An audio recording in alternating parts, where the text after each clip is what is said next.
You finally arrived. There's no time to spare, so we'll begin with our first lesson.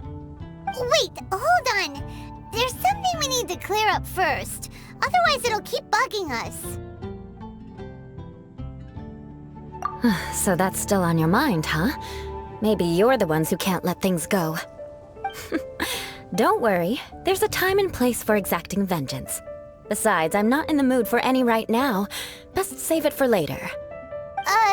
You need to be in the right mood for vengeance. I already have a long list of vengeance to exact. Even if I wanted to begin now, I'd have to start in the right order. Who knows how long it will be before I get to you?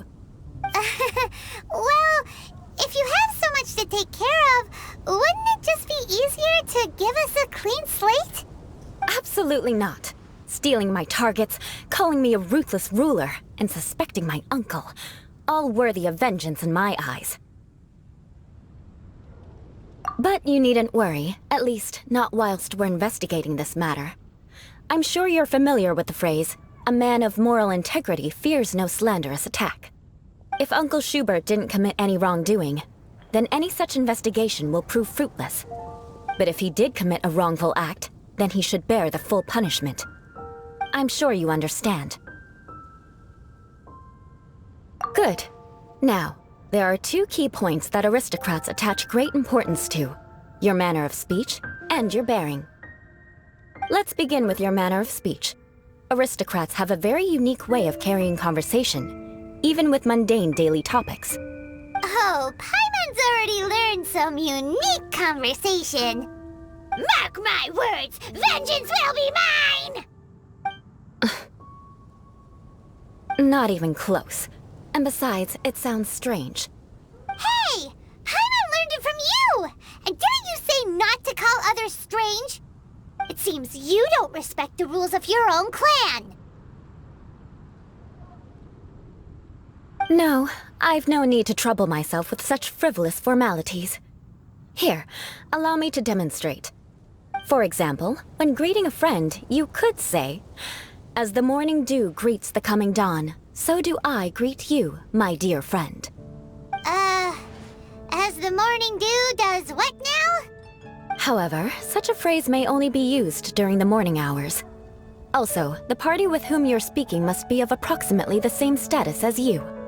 Morning dew is not uncommon, so it expresses that friendship should not be measured by value, yet also suggests that friendship between aristocrats is pure like water. Oh, no. You must be prudent with your words. Calling someone a good friend could easily offend them. But didn't you just say my dear friend in your example? Paimon's confused. Yes, I did. But you must know in the Lawrence family, dear friend is a set phrase that can only be used towards certain friends with whom one is acquainted, but not particularly close. It sounds much more pleasant to call an acquaintance a dear friend. So another thing to remember, aristocrats are concerned with face and being polite. However, if you were to use dear friend to address an intimate friend, the recipient would think that you were deliberately trying to estrange them. This is only the first step in making a greeting. After addressing one another, you then exchange courtesies. Wait! This is all too abstract. Perhaps it would be better if you gave some real-life demonstrations.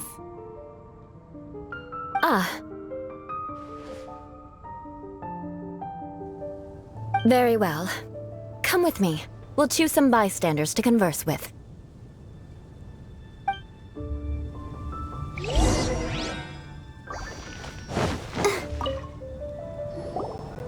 Oh, you're Eula of the Lawrence clan, right? This can't be good. You there, lowly laborer. You stand in the presence of a member of the illustrious Lawrence clan. I have words for you. Please acknowledge the glory bestowed upon thee by the nobility... what comes next? Oh, right. By solemnly kneeling to the ground with utmost sincerity. Huh? I can't make heads or tails of anything you're saying. Hold on. What did they always teach me? Whenever a dispute arises, Protection of your family's prestige and dignity always takes precedence. Got it. As a lowly commoner, you shall maintain absolute reverence when speaking with those under which you so graciously toil. How dare you speak in such a manner? Is everyone from the Lawrence clan so strange? The days of the Lawrence clan's tyranny have long passed. I don't care what you're trying to do, just beat it. Like I said, I don't care what you're doing. I have nothing to say to any member of the Lawrence clan. And here's a word of advice. I wouldn't be caught dead walking too closely with any one of their like in Mondstadt. If that's all, I'll be going. I'm afraid I won't be able to control myself if we talk any longer. Hey! Don't leave! Halt! Mark my words, vengeance will be mine! Wow, the Lawrence name really does carry a terrible reputation. Never mind him. I could have predicted as much. Let's find someone else.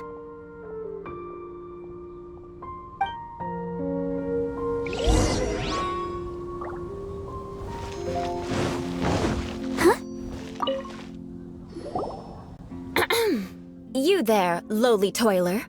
You stand in the presence of a member of the illustrious Lawrence clan. I have words for you.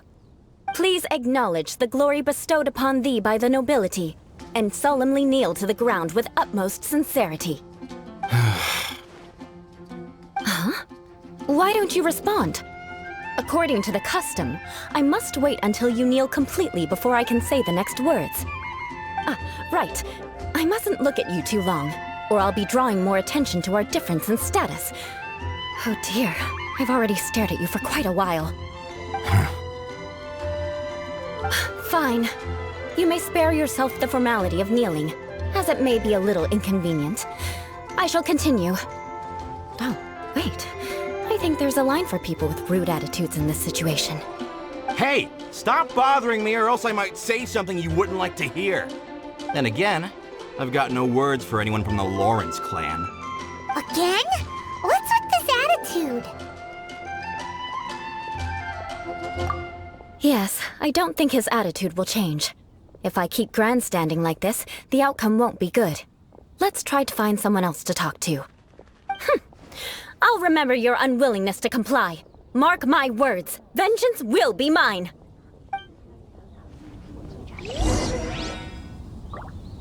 Listen, I have no idea what she's trying to do, but trust me, you two should just keep away from her.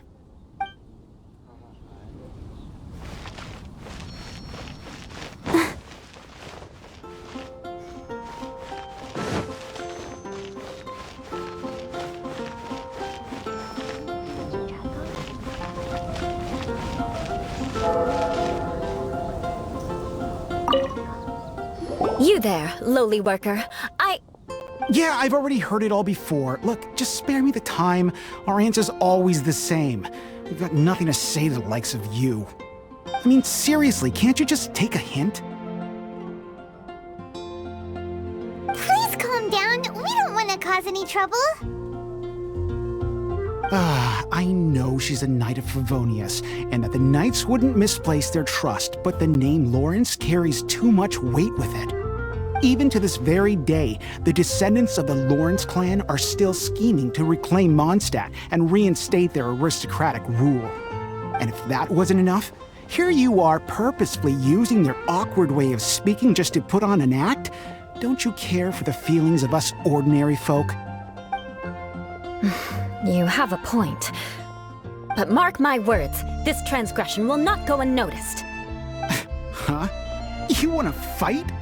Listen here, I may be no match for you, but I'll be sure to lodge a complaint with the Knights of Favonius. I'm sorry, but I want her to understand that I'm serious. Listen here, if you don't want things to get more unpleasant, then you'd better just stop. Forget it. There's no point in quarreling any further. Let's go.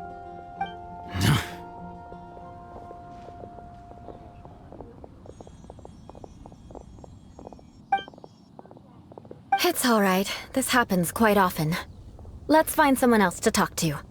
Paimon thinks we've seen enough now. Let's just stop. Actually, Paimon thinks we should apologize for asking you to demonstrate for us. We had no idea the feelings between the Lawrence clan and the people of Mondstadt were so bitter. What can we do? The Lawrence name is already a dirty word among every household in Mondstadt. Even 3-year-olds know the story. I see this kind of attitude all the time. Don't worry. What with me being a Knight of Favonius, they're usually willing to speak a few words with me. Perhaps my aristocratic manner of speech provoked them today. Believe me, it's not a big issue. So this is the way things are normally for you?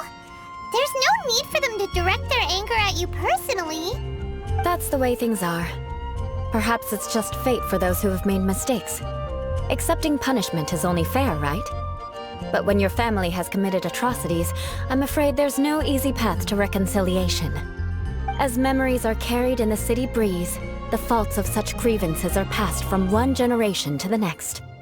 It is now my turn to bear this burden. At least I have a means of living a relatively normal life compared to the elders of my family. I have nothing to be discontented about. Yeah! Why were you so willing to try and demonstrate for us? Oh, that reminds me. That last person will not escape my vengeance either. Let's leave it at that. Just think of it as something I like to do. But unfortunately, you probably didn't learn much from those conversations. It seems we have no other choice but to find more people to talk to. No need! Besides, the Traveler's pretty sharp, and nothing gets in our way on an adventure. Paimon thinks we got the gist of it now. Right? Right? We'll just have to roll with it for now. Let's just keep Eula from getting anyone else riled up. Well then, I'm glad you learned something. You're already halfway toward mastering aristocratic conduct. A proper manner of speech is more aesthetic than anything else. It stems from their taste for refinement. But we must also practice your bearing. I have a very effective way of training for this. Come with me to Dragonspine.